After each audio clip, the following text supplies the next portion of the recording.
ఐఐటీలో IIITలో BTech చేయాలనేది మీ డ్రీమా? అయితే ఇది ఇండియాలో ఒకే ఒక యూనివర్సిటీ వల్ల సాధ్యం. అదే జేకే లక్ష్మీపతి యూనివర్సిటీ. ఇప్పుడే సంప్రదించండి.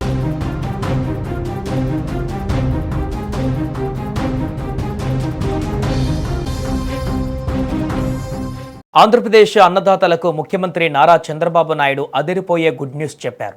వ్యవసాయ రంగాన్ని లాభసాటిగా మార్చడమే కాకుండా రైతుల ఆదాయాన్ని రెట్టింపు చేసేలా కూటమి ప్రభుత్వం సంచలన నిర్ణయాలు తీసుకుంది.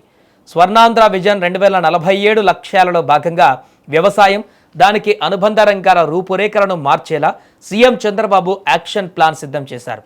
రైతుల ఉత్పత్తులను నేరుగా వినియోగదారుల ఇళ్లకే చేర్చేలా సరికొత్త విప్లవానికి శ్రీకారం చుట్టబోతున్నారు.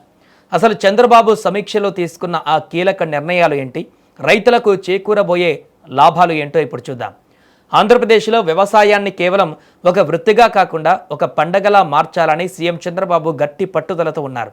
ఇందులో భాగంగానే సచివాలయంలో వ్యవసాయం మరియు సంబంధిత రంగాల అభివృద్ధిపై ఆయన సుదీర్ఘ సమీక్ష సమావేశాన్ని నిర్వహించారు. ప్రాథమిక రంగంలో విప్లవాత్మక మార్పులు తెచ్చేలా వ్యవసాయం, తోటల పంటలు, చేపల పెంపకం, మార్కెటింగ్, పశుసంవర్ధక వంటి 6 కీలక మిషన్లపై అధికారులతో విస్తృతంగా చర్చించారు. రైతులకు విత్తనం వేసింది మొదలు పంట చేతికొచ్చి అది మార్కెట్లో అమ్ముడయ్యే వరకు ప్రతి దశలోనూ ప్రభుత్వం అండగా నిలవాలని సీఎం స్పష్టమైనటువంటి ఆదేశాలు జారీ చేశారు. ఈ సమీక్షలో చంద్రబాబు తీసుకున్న అత్యంత కీలకమైన మరియు సంచలన నిర్ణయం ఫార్మ్ టు హోమ్ వ్యవస్థ. ఇప్పటి వరకు రైతులు పండించిన పంటను దళారులకు తక్కువ ధరకు అమ్ముకోవడం లేదా మార్కెట్కు తెచ్చి ఇబ్బందులు పడ్డం చూసాం. కానీ ఇకపై ఆ అవసరం లేకుండా రైతుల ఉత్పత్తులను నేరుగా వినియోగదారుల ఇళ్లకే చేర్చేలా ఈ సరికొత్త విధానాన్ని ప్రభుత్వం ప్రోత్సహించనుంది. దీనివల్ల మధ్యవర్తుల దోపిడీకి అడ్డుకట్ట పడుతుంది. అటు రైతుకు గిట్టుబాటు ధర కూడా దక్కుతుంది, ఇటు వినియోగదారుడికి ఫ్రెష్ ఉత్పత్తులు కూడా తక్కువ ధరకే లభిస్తాయి. రైతులకు, వినియోగదారులకు మరింత మేలు చేసేందుకు రాష్ట్ర వ్యాప్తంగా మరో 90 నియోజకవర్గాలలో కొత్త రైతు బజార్లను ఏర్పాటు చేయాలని ముఖ్యమంత్రి చంద్రబాబు నిర్ణయించారు.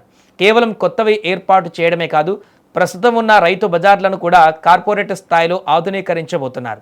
ఇకపై రైతు బజార్ల నిర్వహణ, ధరల వివరాలు, స్టాక్ లభ్యత వంటివన్నీ ఒక ప్రత్యేక డిజిటల్ యాప్ ద్వారా పర్యవేక్షించేలా చర్యలు తీసుకోనున్నారు. దీనివల్ల రైతులకు ఏ మార్కెట్లో డిమాండ్ ఉందో ముందే తెలుస్తోంది.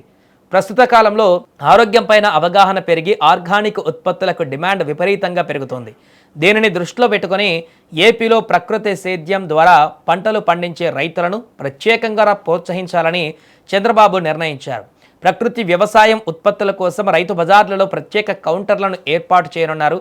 దీనివల్ల కెమికల్స్ లేని ఆహారాన్ని ప్రజలకు అందించడంతో పాటు ప్రకృతి వ్యవసాయం చేసే రైతులకు మంచి లాభాలు వచ్చేలా ప్లాన్ చేస్తున్నారు. సో చూసారుగా, సాంకేతికతను ఉపయోగించుకుంటూనే క్షేత్రస్థాయిలో రైతుకు మేలు జరిగేలా చంద్రబాబు వ్యూహాత్మకంగా అడుగులు వేస్తున్నారు. ఫార్మ్ టు హోమ్ కాన్సెప్ట్, 90 కొత్త రైతు బజార్లు, డిజిటల్ యాప్స్ ఇవన్నీ ఖచ్చితంగా ఏపీ వ్యవసాయ రంగంలో సరికొత్త విప్లవానికి దారితీస్తాయని చెప్పొచ్చు.